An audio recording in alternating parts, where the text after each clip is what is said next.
levels, it's rain, but that rain falling onto cold surfaces, again, bringing the risk of ice. Elsewhere, for the vast majority of the UK, it's dry and clear as we start off Friday, but there will be those freezing fog patches, so poor visibility for parts of Northern Ireland into Wales, the Midlands, for example. And that fog will be slow to clear. Where we've got the fog, of course, temperatures will be suppressed throughout the day, not rising above zero in many places.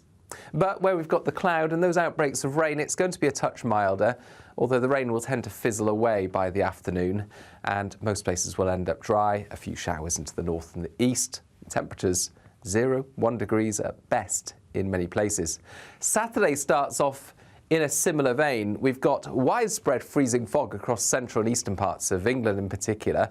We've also got this area of patchy rain into Northern Ireland, parts of Wales and the southwest, again giving some sleet and snow over the hills. But eventually that moves through and we see a gradual lift in temperatures into next week. We'll see a cold snap, which will quickly develop into a warm front. Boxed Boiler Repairs, sponsors of weather on GB News. Imagine how £50,000 in cash from us could make your new year go with a bang. From treats to holidays to fun times with the family, a totally tax-free £50,000 in cash could make you feel alive in 2025. And just one entry into the Great British Giveaway really could make £50,000 cash all yours. For another chance to win, text cash to 63232.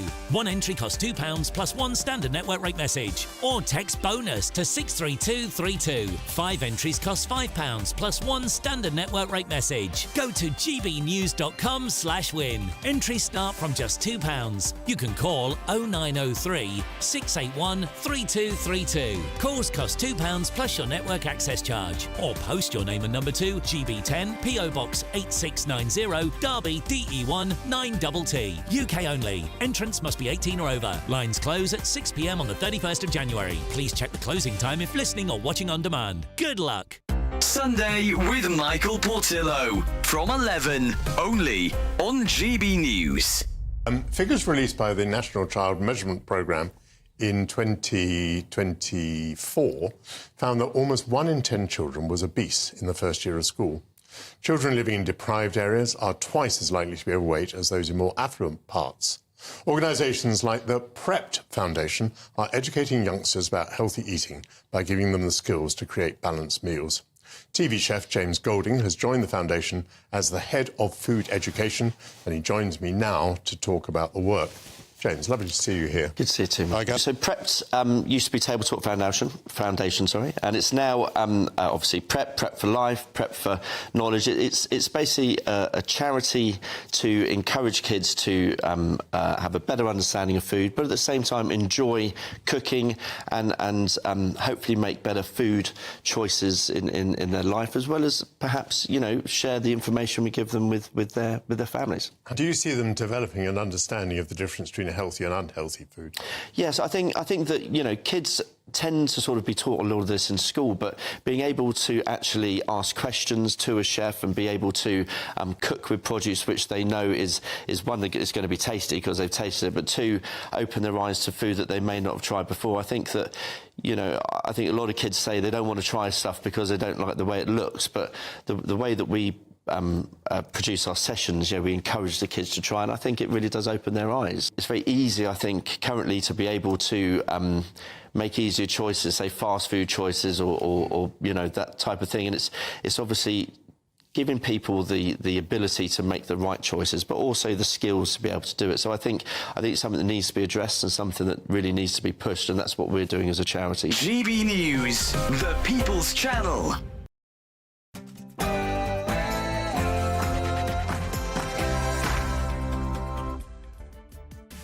Good evening, you're watching State of the Nation on GB News with me, Matt Goodwin, the show that speaks up for you, the forgotten majority. On tonight's show, and wow, have we got a great show tonight. First, for the first time ever in a bombshell opinion poll, Nigel Farage and the Reform Party are joint first alongside the Labour Party. Labour and Reform are both on 25% of the national vote, well ahead of the Conservatives on 20%. So what does this mean for the next general election? Meanwhile, the Labour Party's definition of Islamophobia appears to suggest that referring to grooming gangs is bigoted against Muslims. We'll be talking to Melanie Phillips about that definition, and we'll be having a debate about that. Now, world-leading voice on the horrors of this phenomenon, Ayaan Hirsi Ali, joins me in a moment too. This will be a really great discussion. I'm going to be asking her about the cultural dimension of this rape gang crisis. Why is it so endemic within Pakistani Muslim communities? Plus, 2 local councillors have spoken out, revealing why local councils cannot be trusted to mark their own homework on the rape gangs scandal, which is why they say we need a fresh national inquiry. One of them joins me in a moment. So stick with us tonight. State of the Nation with me, Matt Goodwin, starts right now.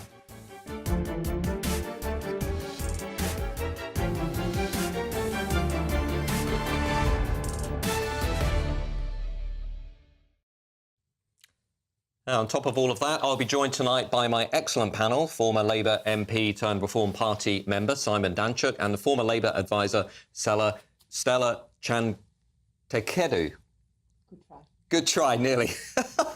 As ever, let me know your views, gbnews.com/your say, and hit me up on X at GoodwinMJ. Now it's time for the News Bulletin with Sophia Wensler.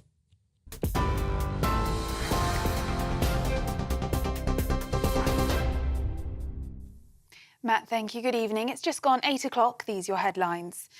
The mayor of Los Angeles has said historic winds and extensive droughts created the perfect storm. But dropping winds means firefighters are now able to tackle the fire from the air, and authorities are hopeful the tide is turning. The Hollywood Hills blaze, described as the most destructive in LA's history, has claimed 5 lives and forced 179,000 people to evacuate, including many A-list stars.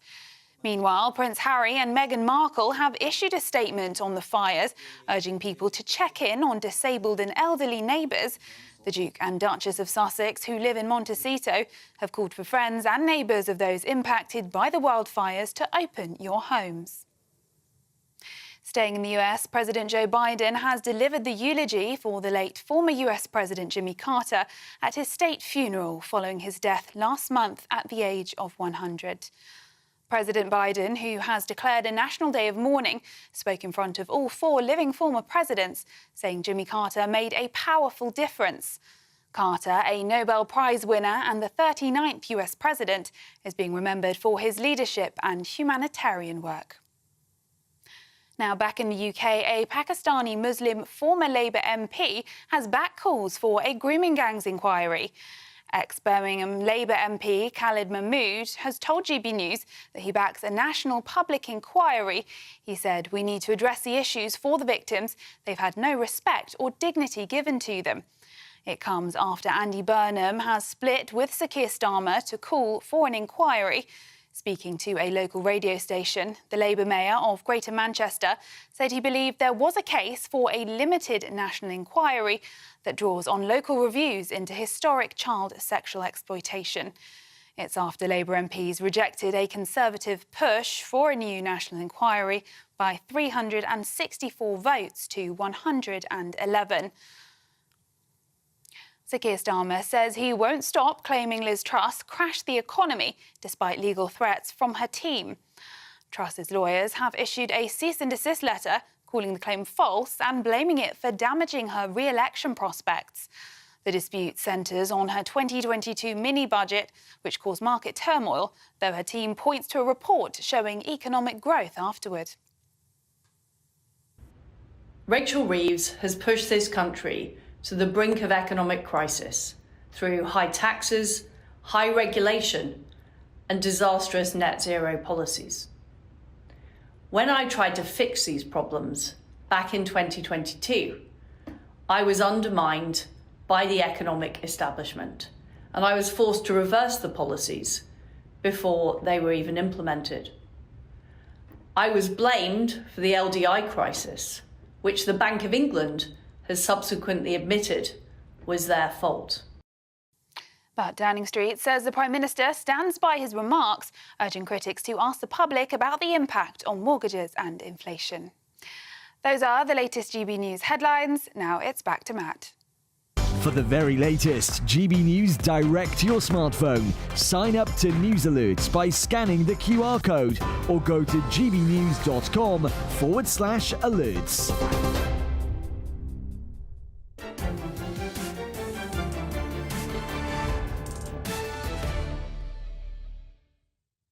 Welcome back to State of the Nation with me, Matt Goodwin. Now, I said it would happen, and today it happened. For the first time in British political history, Nigel Farage and the Reform Party have topped the national polls, sharing first place with the Labour Party on 25% of the vote, 5 points clear of Kemi Badenoch and the Tories. The poll by Find Out Now, a very respected pollster, has dropped a bomb in Westminster. It not only shows that Reform has already won over 1 in 4 of those people who voted for Rishi Sunak and the Conservatives back in July, but that Reform is also more popular than the Tories among every age group except pensioners.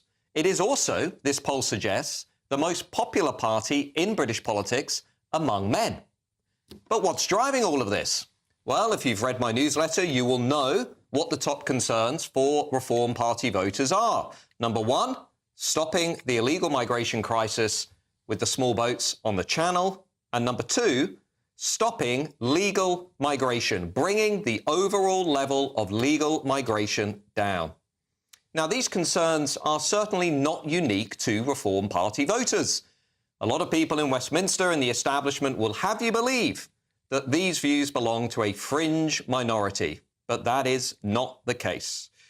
The establishment said that everybody in Britain would become more in favour of mass immigration when they just got used to it. But actually, if you look at some of the other polls, they were very wrong indeed.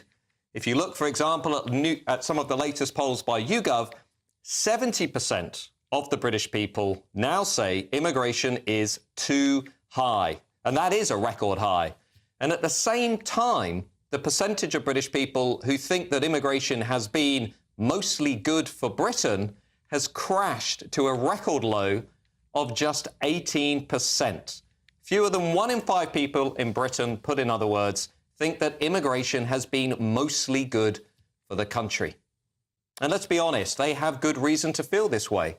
The extreme policy of mass immigration that has been imposed on the country by both left and right for much of the last 30 years has damaged our country.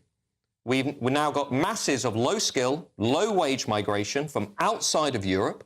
86% of all immigration into Britain today is coming from outside of European nations. Even the Office for Budget Responsibility concedes that much of that migration is making us poorer, not richer. This is the space that the Reform Party is filling.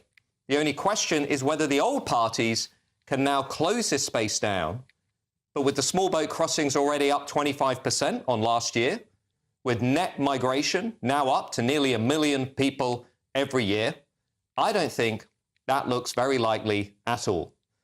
As always, let me know your views at gbnews.com/yoursay. Tweet me, meet me on X at GoodwinMJ. But now I want to talk about this with my expert panel, former Labour MP turned Reform Party member Simon Danchuk, and former Labour Party advisor, and I am going to get the name absolutely right this time, Stella Changtekadu. Very nice. Thank you. Stella, let's start with you. Labour, looking at this poll tonight, joint first in the polls with Nigel Farage and Reform, knowing you've got those big elections in Wales coming, you've got these elections in the Red Wall at some point that are going to happen.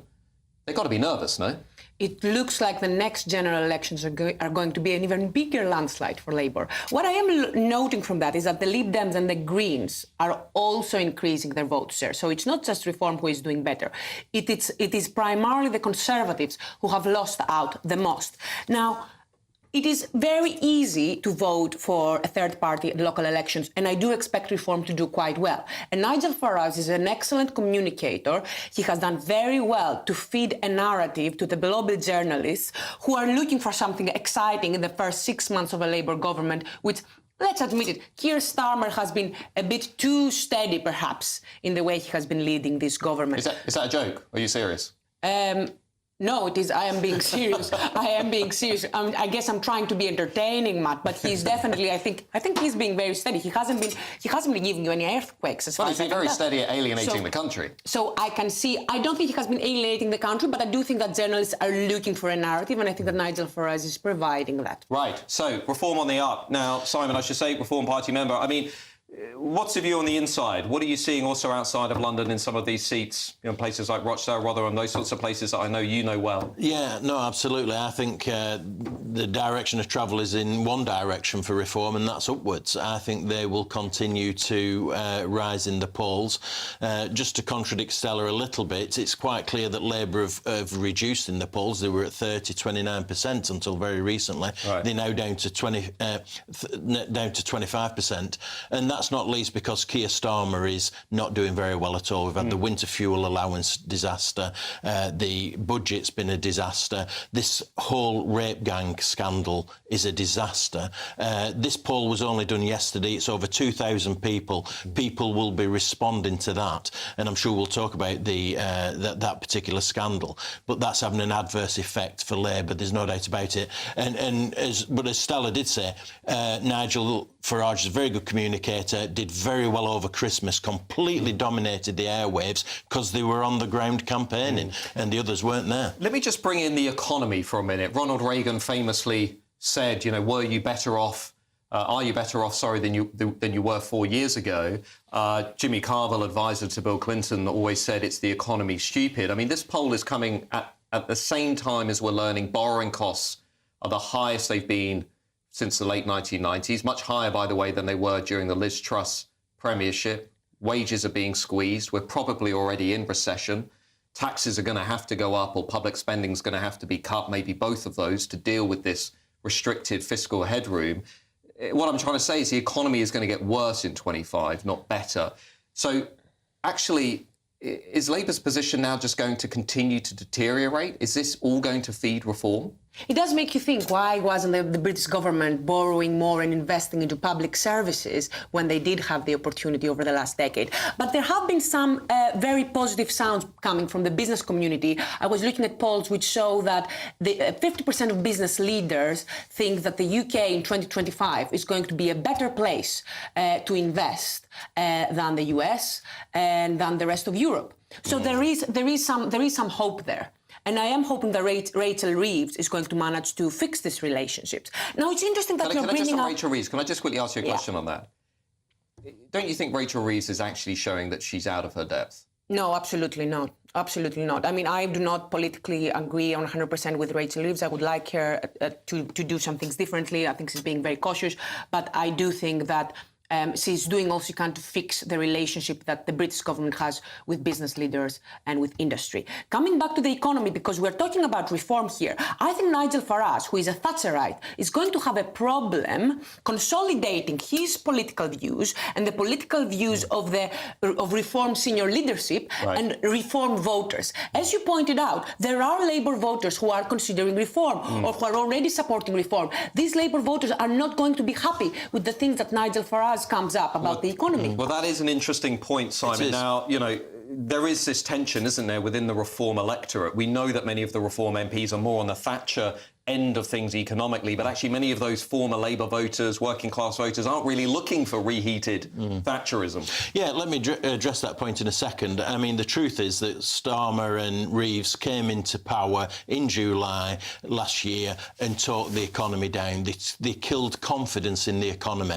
Viewers and listeners will remember that very distinctly. Then we had the budget, which killed job creation because of the national insurance increase, and now it's getting gradually worse, and we've got Trump that might put tariffs on British business, and that will really kill the economy. But in relation to the points that you're making there, the Reform Party are talking about nationalising 50% of utilities. That's quite a left-wing policy, taking everybody who earns £20,000 or less out of taxation completely.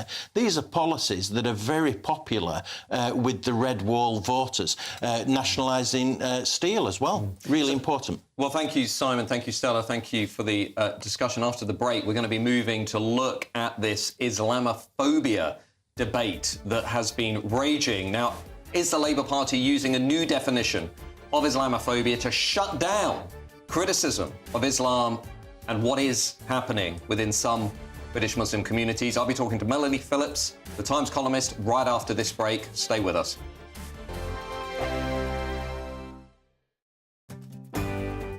I'm Patrick Christie's. This is GB News, the People's Channel, Britain's news channel.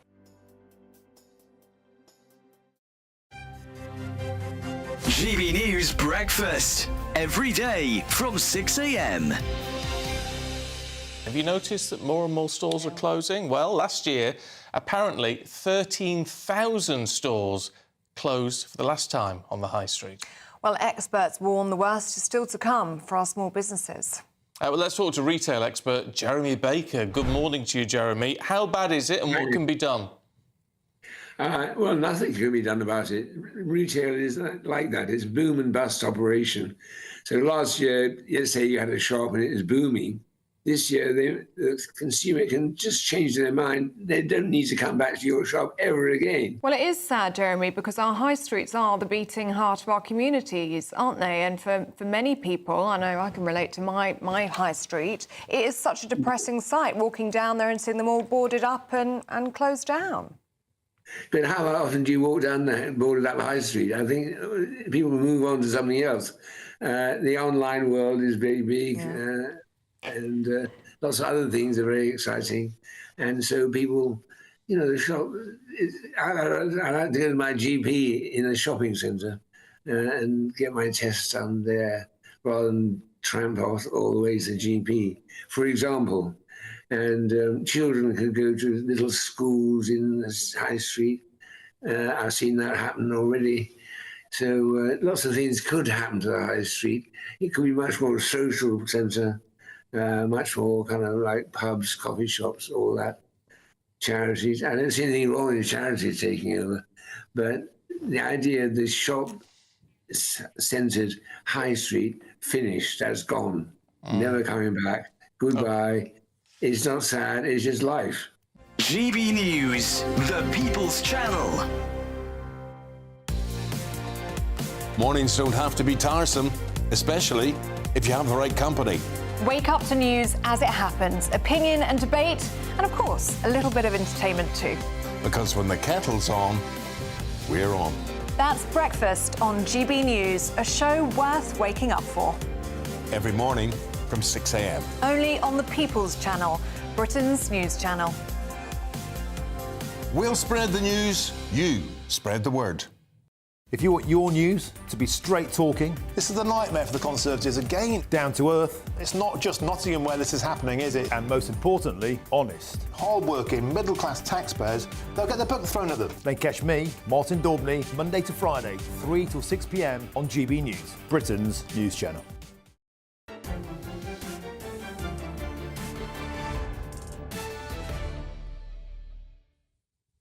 Welcome back to State of the Nation with me, Matt Goodwin. Now, it's emerged that the Labour Party's adopted definition of Islamophobia put grooming gangs in inverted commas and suggested that using the term in relation to Muslims was racist.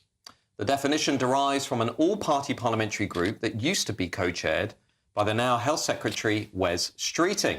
Since March 2019, the party has adopted the definition and examples set out in the 2018 report, which includes a warning that Asian grooming gangs were a modern iteration of age-old stereotypes and tropes about Islam.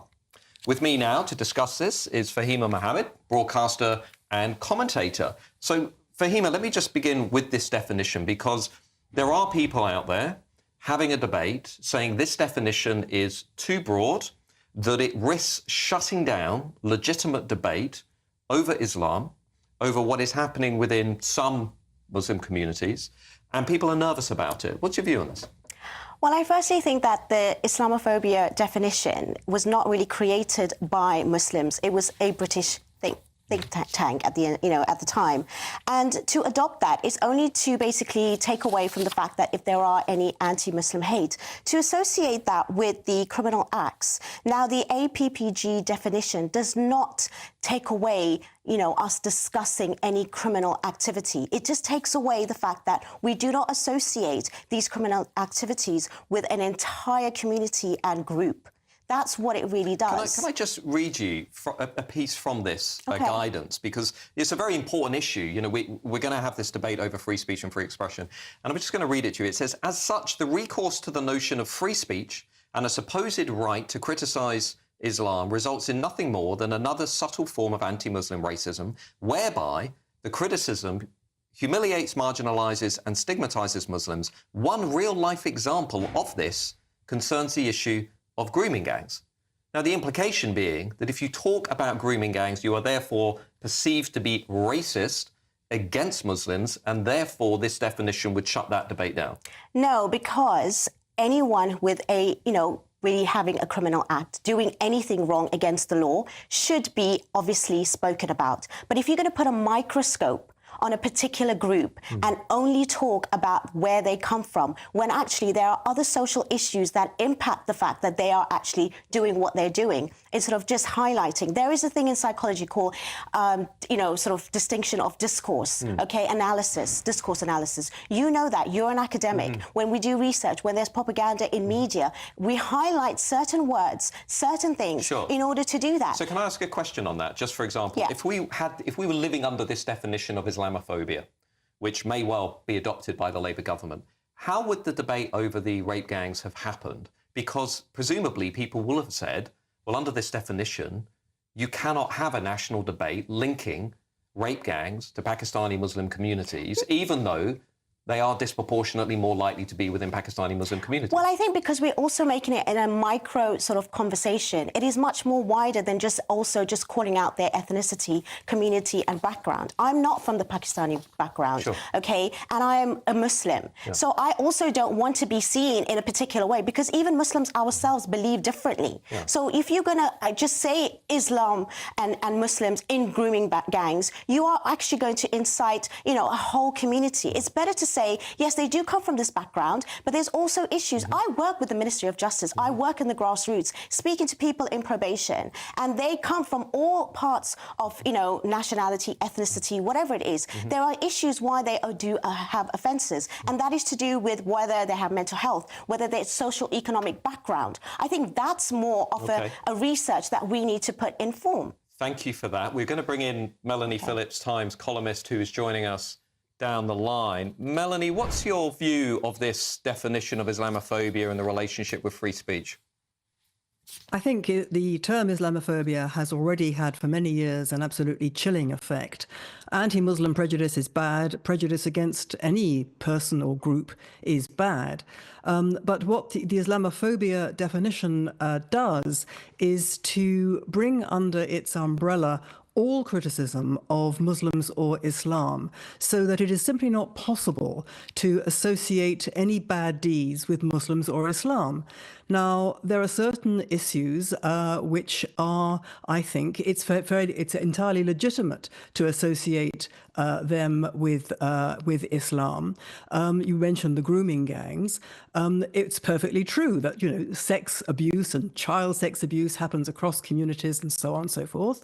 And it's also true that many issues are involved in any crime. But the fact is that these particular rape and abuse grooming gangs are particularly run by a particular ethnicity and religion, Pakistani heritage Muslim men. And I think there is good reason for that. And we have to be able to have that discussion as to why there are reasons for that. If you listen to a number of Muslim and ex-Muslim reformers who know about the world of Islam, they will point out that the kind of behavior that we've seen in this dreadful scandal of 25 years of these grooming gangs, and it's still going on, these rape gangs, that behavior which sees women as essentially causing sexual violence because they are seen in public, and which regards white girls as easy meat. These are behaviors which are very common throughout the Islamic world. Not everywhere, not every community and not every country. Many Muslims obviously would find this abhorrent. But if there's a pattern, we have to be able to identify that and discuss it. And Islamophobia, the definition, prevents us from doing that. Melanie, if I may, we're not only talking about the issue of the rape gangs as well. I just wonder how this definition sits, for example, with debates that we might have over issues around gender segregation in schools, the wearing of religious attire, religious clothing, halal slaughter, LGBT rights within wider society. There's a nervousness that this definition is so broad that actually you won't be able to get that vigorous discussion and debate in society over those wider issues, not just what we've seen over the last 2 weeks, but actually, and let's be blunt, the compatibility of Islam within Western liberal society. I think there's been, as I said, a chilling effect from this term Islamophobia for many years, quite irrespective of this particular definition. I think this particular definition that's been adopted by the Labour Party is extremely problematic because it quite clearly seeks to criminalise criticism, not just of grooming gangs, but, for example, if you were to say that, as I do, that Islamophobia is basically a very dangerous definition, it's far too exaggerated, it's far too extreme, it's far too all-embracing, that criticism is itself Islamophobic. Everything I've just said to you, under this Labour Party adopted definition, would be considered Islamophobic. Similarly, if you say, for example, that it is wrong to say, what is it? It is wrong to say, it is wrong to accuse Muslims as a group or Muslim majority states of inventing or exaggerating Islamophobia, ethnic cleansing, or genocide perpetrated against Muslims. Now look at the situation in Gaza. If I were to say, as I believe, there is no genocide going on in Gaza, under this definition, apparently, that's Islamophobia. I mean, this is just dreadful. But in general, quite apart from this definition, the idea that it is Islamophobic to criticize Islam or Muslims has been prevalent for years, and it has prevented a proper discussion of these issues. Melanie, just very briefly, and I just want to bring Fahima in very briefly before the end. How would the rape gangs debate have taken place under this definition? And just if you could keep it brief. Sorry, who are you asking? I'm asking you, Melanie. How would the debate that we've had over the last 2 weeks have taken place if we had had this definition in law? Well, in the last 2 weeks, it would have been not possible for people to start talking about the fact that there is a problem within the Pakistani heritage Muslim community in that they are disproportionately represented in these gangs. But that debate has only been possible in the last 2 weeks because of the eruption of Elon Musk, who, for various interesting reasons, has kind of given people permission to speak about this because they feel now brave enough to say it because he's saying it. But hitherto, people didn't say it. This whole debate about grooming gangs has been very muted over the past 25 years. I mean, we've all known about it. It's been discussed. It was brought out in the media. There have been inquiries. There have been criminal trials. But given the scale and nature of this dreadful thing that's happened to so many thousands of girls over so many years, it is astounding in a normal, sane universe that this hasn't been a major source of concern expressed many years ago. And it hasn't. And that is because of the chilling effect of this term, Islamophobia. Thank you, Melanie. We are going to continue this debate with Melanie and Fahima in future shows. We're going to have a vigorous discussion over this definition because everybody in Westminster is currently talking about it. Now, in a moment, I'm going to be speaking to one of the world leaders on this issue of the rape gangs and the relationship with Islam, Ayaan Hirsi Ali, about this consensus-busting scandal, and specifically something that I think has been missing in this debate. I'll see you right here in just a few minutes. You're going to want to stick around for this one.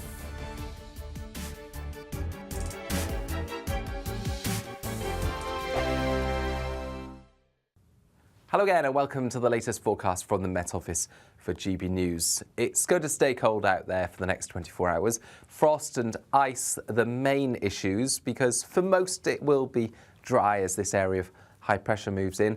However, we keep the northerly winds for the north of Scotland, the east coast as well, so further showers coming through overnight. And where those showers fall onto the cold surfaces, of course, there's always the risk of icy patches. In fact, just about anywhere could see slippery surfaces by the start of Friday. For most, though, it's a clear night with freezing fog patches forming Northern Ireland, parts of Wales and the Midlands, and temperatures dropping below -5, below -10 in places. It's not going to be quite as cold in the far southwest because here we've got an Atlantic front moving in. That's going to bring out breaks of rain with snow falling above 150 metres. So Dartmoor, a few more centimetres of snow. At lower levels, it's rain, but that rain falling onto cold surfaces, again, bringing the risk of ice. Elsewhere, for the vast majority of the UK, it's dry and clear as we start off Friday. But there will be those freezing fog patches, so poor visibility for parts of Northern Ireland into Wales, the Midlands, for example. And that fog will be slow to clear. Where we've got the fog, of course, temperatures will be suppressed throughout the day, not rising above 0 in many places. But where we've got the cloud and those outbreaks of rain, it's going to be a touch milder, although the rain will tend to fizzle away by the afternoon. And most places will end up dry, a few showers into the north and the east. Temperatures 0, 1 degrees at best in many places. Saturday starts off in a similar vein. We've got widespread freezing fog across central and eastern parts of England in particular. We've also got this area of patchy rain into Northern Ireland, parts of Wales and the southwest, again giving some sleet and snow over the hills. But eventually that moves through and we see a gradual lift in temperatures into next week. Thank you, Britain. Thank you for watching. Thank you for listening. Thanks for subscribing. Thank you for your support. It's you that make us the People's Channel. As we reflect on our journey so far, we're filled with immense gratitude. You mean the world to us. We couldn't have reached this point without you. As a very special thank you, we are giving you the chance to win one of 50 GB News thank you boxes. They're worth £50 each. For full terms and conditions, and to enter, just go to gbnews.com/thank you.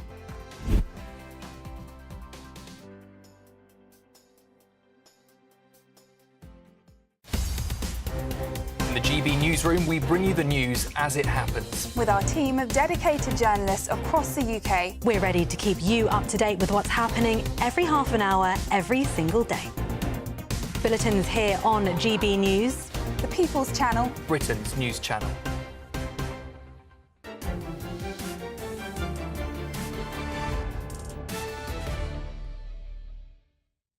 Welcome back to State of the Nation with me, Matt Goodwin. Now, I've been looking forward to this discussion all day. One person who has established the link between siloed Islamic communities in Europe and elevated levels of sexual violence is the author, intellectual Ayaan Hirsi Ali, who detailed this phenomenon in her must-read book called Prey, Immigration, Islam and the Erosion of Women's Rights, as the Labour government shockingly denies a national inquiry into the rape gangs phenomenon.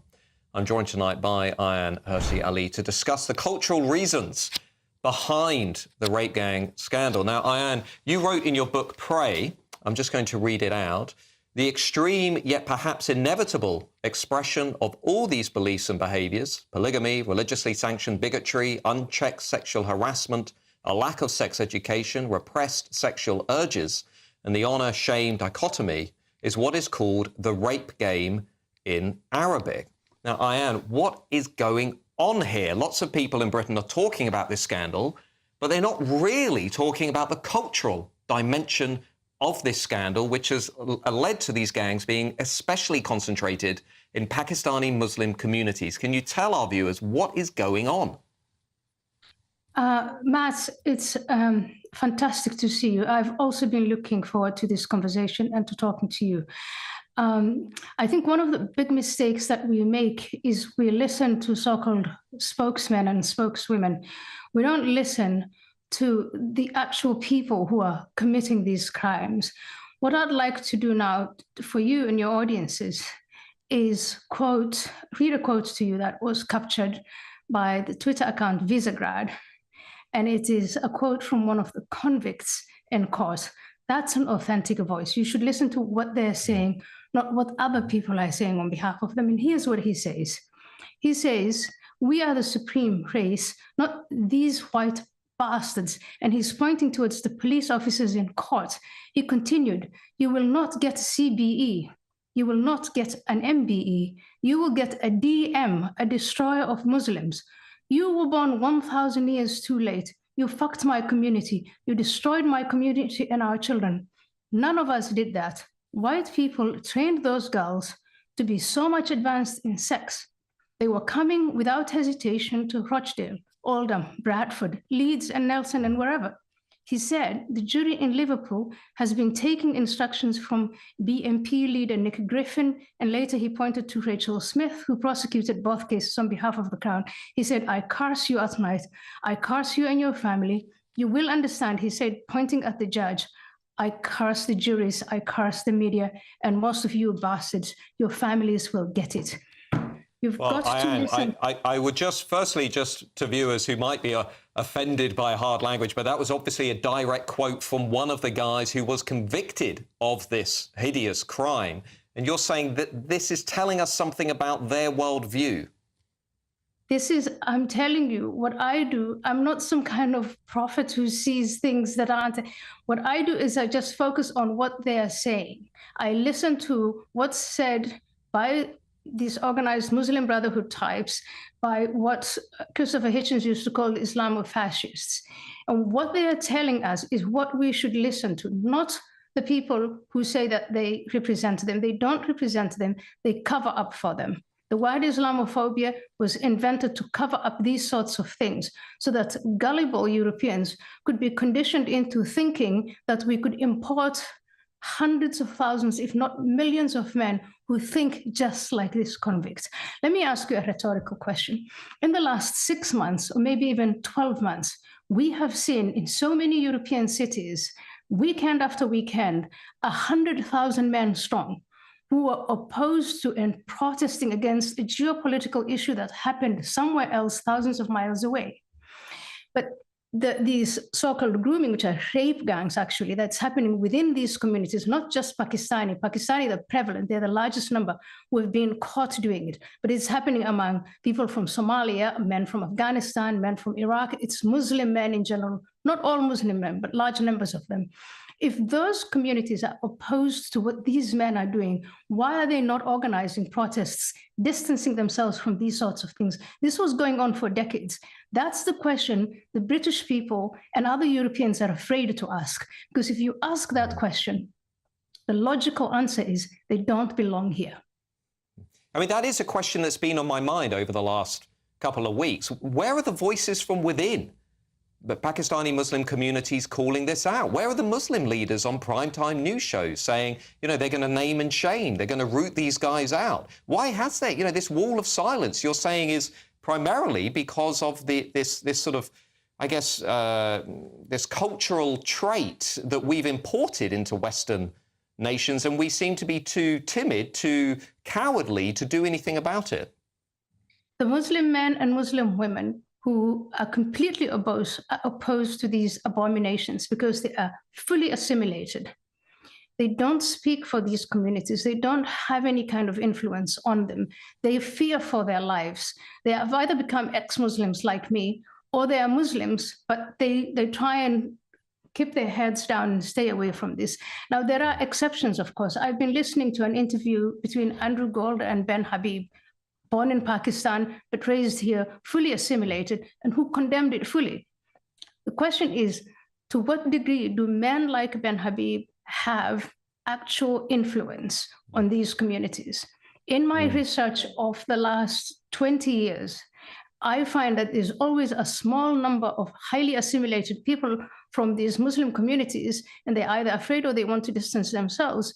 And the others are not. They're just, you know, they allow themselves to be incited and separated and segregated into hostile fifth column communities by the people who are in charge of these radical mosques and these radical imams. And that is, when you say Islamophobia, you use these words, racist and far right, this is what you're trying to cover up.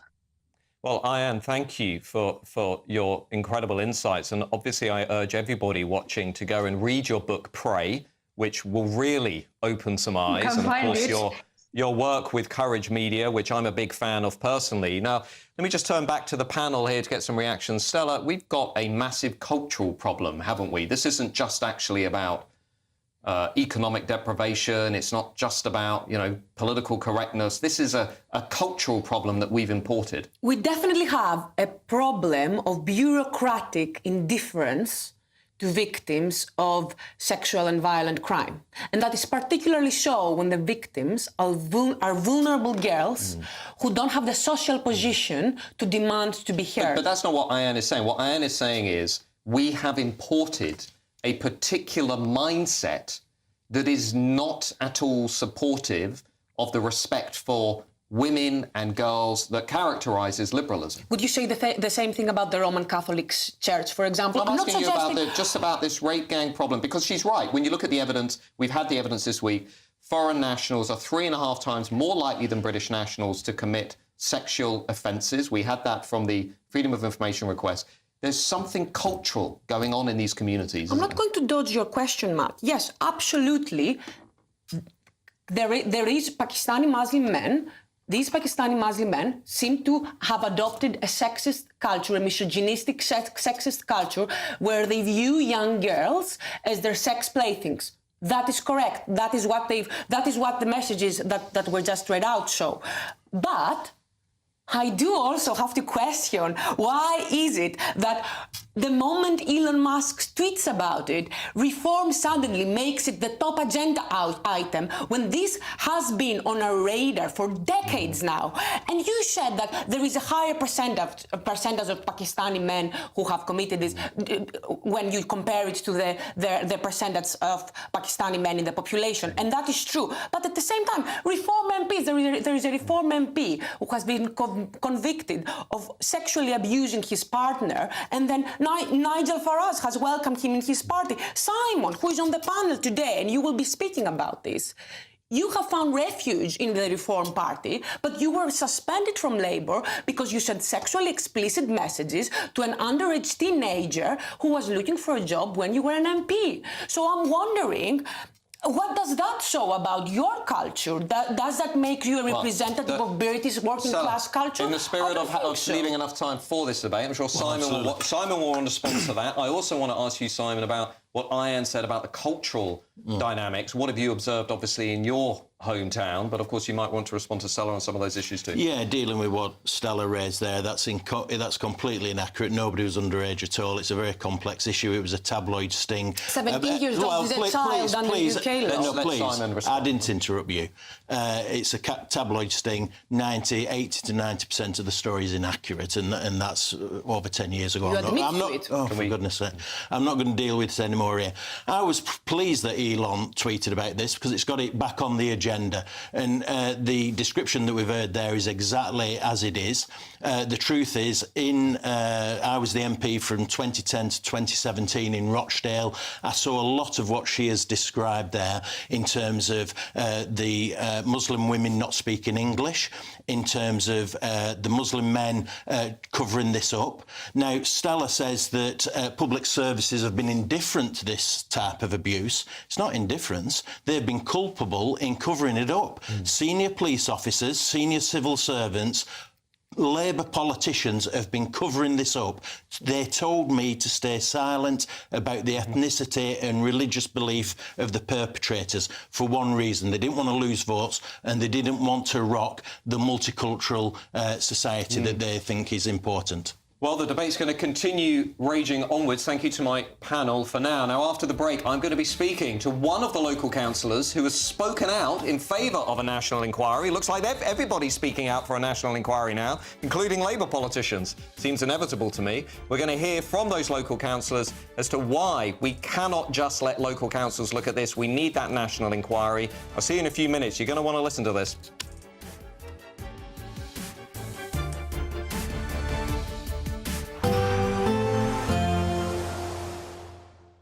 Dinner under the stars tonight? That reminds me of our travel insurance. You mean all clear skies? All Clear Travel Insurance sponsors GB News travel destinations forecast.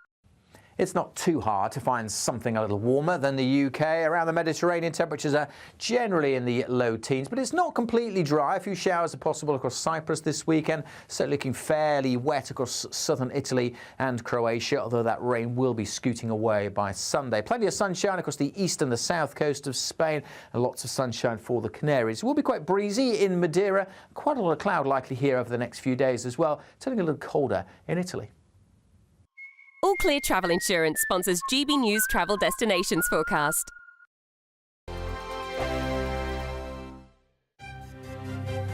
GB News Breakfast. Every day from 6 a.m. Before she even met Prince Harry, her passion was sharing recipe tips, lifestyle, wellness techniques, because she had a blog, quite a successful blog actually, called The Tig. Of course, that had to be shut down when she became a working member of the royal family. We all know the turmoil that happened with Megxit. Now that her and Harry have come out the other side of that and have signed multi-million-pound deals with Netflix and others, this is the proof in the pudding, pardon the pun, and it is basically, I suspect, the TIG 2.0, because we've got everybody, she has managed to get everybody talking about this. You know, the royal family has been dragged through turmoil over the last few years because partly due to Harry and Meghan's decision, partly due to the royal family's decision, but this is kind of what's come out the other side. Which is a load of nonsense. I mean, the fact, because it's all totally fake, isn't it? I mean, it's not her house, it's not her kitchen. She clearly doesn't spend her days picking strawberries and collecting honey from bees. I mean, the whole thing's just a fabrication. Well, it's Netflix fantasy, isn't it? So I think any lifestyle programme such as this tends to not be filmed in the host's house. It's reportedly a $5 million rented house. The cooker itself is worth about $15,000. Even the pans are about $80 as well that she is using. So yes, Stephen, you're right. It is kind of fake and fantasy, but then, of course, that's how these lifestyle programmes are made. It's whether the question will be when you watch the series, if you decide to watch the series, is Meghan trying to portray herself as this authentic self, or is she going to make it clear that, you know, this is just like the best bits of her life? But she's got lots of celebrity friends involved in it, including her makeup artists and others as well. Prince Harry makes an appearance. Of course he does. Yeah. GB News, the People's Channel. It's Patrick Christie's Tonight, and here we do things differently. It's explaining the absolute madness of this, doesn't it? It's explosive. I mean, this is very good. It's lively. 850. Your government sat there, Sean, and it did nothing. It's controversial. And the Middle East has been in turmoil since before I was born. It's everything you need to kickstart your evening. Everyone's had their Weetabix tonight. I love to see it. That's Patrick Christie's Tonight, weeknights from 9 p.m. Only on GB News, the People's Channel, Britain's news channel. Join me, Camilla Tominey, for a frank and honest discussion with those in power that cuts through the spin and gets to the heart of the issues shaping our nation. You haven't confirmed that you want to stand as leader, but you haven't ruled it out either. This report basically says that he's not fit to stand trial. Is he indecisive? Incompetent? I deliver the dose of reality Westminster needs. That's the Camilla Tominey Show at 9:30 every Sunday on GB News, the People's Channel, Britain's news channel.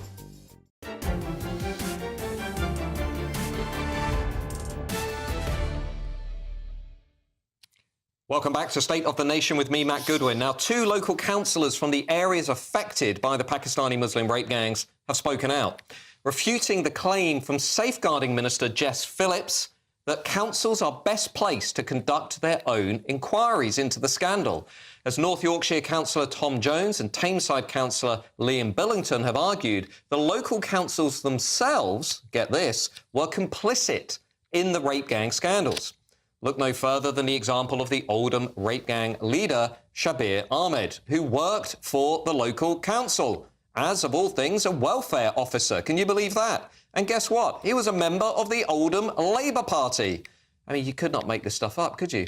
Councillor Tom Jones, and author of the Potemkin Village Idiot Substack, joins me now. Tom, welcome to the show. Now, Labour MPs are saying, we don't want a national inquiry. We want to push this back to the local level. Let's let places like Oldham get on with it. Why should we do it at the national level? What's your take on this?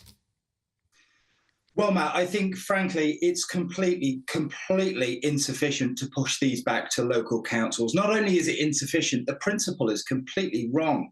Councils have absolutely no power to call people in or to censure people at all. More than that, we cannot allow underfunded councils to mark their own homework on rape gangs, particularly when so many council officers and councillors, frankly, have been involved in covering up these gangs for so long, particularly given that some of them are still in post. I mean, Tom, the thing that gets me, and, you know, I'm not an expert on this scandal, but I've been very, I'm worked up about it because it involves our kids. And, you know, the crimes are horrific. But the thing that is immediately obvious to me looking at the data, looking at the research on this, is that actually this is not a local phenomenon. This is a national scandal. You know, Charlie Peters, GB News, have shown that the rape gangs have been operating in 50-plus towns across the country. So these local-level inquiries, to me, are just not going to cut it. They're not going to name and shame themselves, are they? And as we just saw with that guy in Oldham, happens to be a Labour official, by the way, happens to have been implicated, was a ringleader of one of these rape gangs. You know, they're not going to mark their own homework. So I don't understand why, and just, you know, please treat me like an idiot. Just explain it to me. Why on earth the Labour Party won't commit to this national inquiry, and why more local councils are not lobbying Labour and saying, look, we can't do this. We can't mark our own homework. Give us the national inquiry. Well, frankly, I think the reason that many local councils are not calling for it is that there are cases in which people who are complicit in the cover-ups are still in positions of power. You know, for instance, thinking about the Rotherham case in Jane Senior's book, who was one of the whistleblowers, she reported that case files were stolen and password-protected laptops were accessed to delete evidence. That person has never been found. We'll never know who they are without a national inquiry. We need to name and shame. I want to start naming and shaming these people. Absolutely, absolutely. And that is what Liam and I are calling for.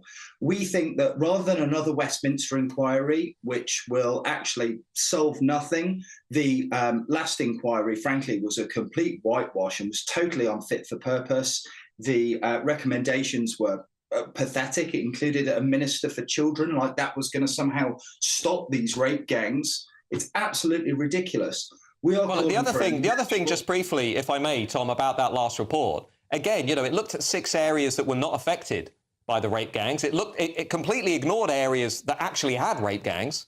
The recommendations didn't go anywhere near far enough. I mean, there was no discussion of deporting dual nationals who were convicted of rape gangs. We covered the story last night of the guy in Rochdale, an actual ringleader of one of these rape gangs now walking around that community because we couldn't deport him, because guess what? He applied to the Human Rights Act to defend his right to a family life. You know, and people are looking at this, people watching this show, and they're saying this is not on in modern Britain. It's just not acceptable. I mean, do you think, looking at, say, Andy Burnham coming out now basically for a national inquiry, you can see Labour MPs, former Labour MPs coming out saying, look, we need a national inquiry. Is it inevitable, do you think? Are we actually going to get this Prime Minister of ours over the line to say, hey, you know, wake up, see common sense? I think it is inevitable. And frankly, I think that's actually why Keir Starmer didn't vote against specifically the amendment yesterday, which was an incredibly devilish piece of political manoeuvring, frankly. But our issue is fundamentally that another Westminster inquiry that is run along the same lines as the last one will not result in any changes. OK, well, Tom, listen, I can tell you one thing. I'm afraid I'm going to have to end you there because we're running out of time. But GB News is not going to give up on this story, nor am I. I can tell you that much. Thank you, Tom. Now, listen, up next is Patrick Christis. Patrick, you've got a great show this evening. I know that for a fact because I think I'm on it. You are at 10 p.m. Look, it's a grooming gang special. We're going to be live in Rotherham. I've got exclusive polling data for you, which shows exactly the strength of feeling when it comes to whether people wanted an inquiry, whether people want deportations of people who commit these offences. But like I said, at 10 p.m, I have got a box office panel. It's you, Matt. We've got Miriam Cates. We've got Barry Gardner, who voted against an inquiry, and Peter Tatchell as well, who I think we can all agree has got some questions to answer when it comes to this kind of stuff.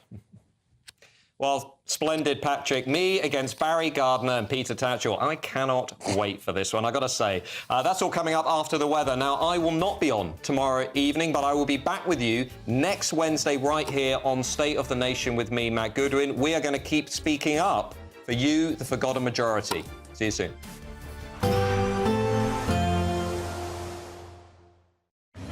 Even though we'll see a cloudy start, it'll be a bright outlook for the rest of the day. Boxed Solar, sponsors of weather on GB News.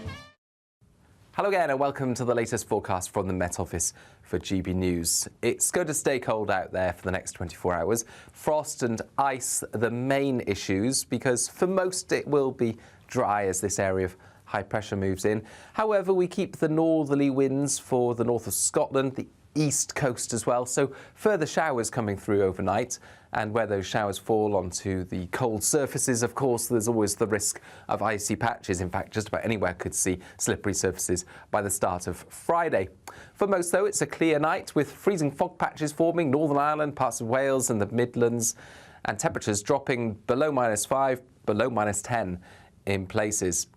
It's not going to be quite as cold in the far southwest because here we've got an Atlantic front moving in. That's going to bring out breaks of rain with snow falling above 150 metres. So Dartmoor, a few more centimetres of snow. At lower levels, it's rain, but that rain falling onto cold surfaces, again, bringing the risk of ice. Elsewhere, for the vast majority of the UK, it's dry and clear as we start off Friday. But there will be those freezing fog patches, so poor visibility for parts of Northern Ireland into Wales, the Midlands, for example. And that fog will be slow to clear. Where we've got the fog, of course, temperatures will be suppressed throughout the day, not rising above 0 in many places. But where we've got the cloud and those outbreaks of rain, it's going to be a touch milder, although the rain will tend to fizzle away by the afternoon. And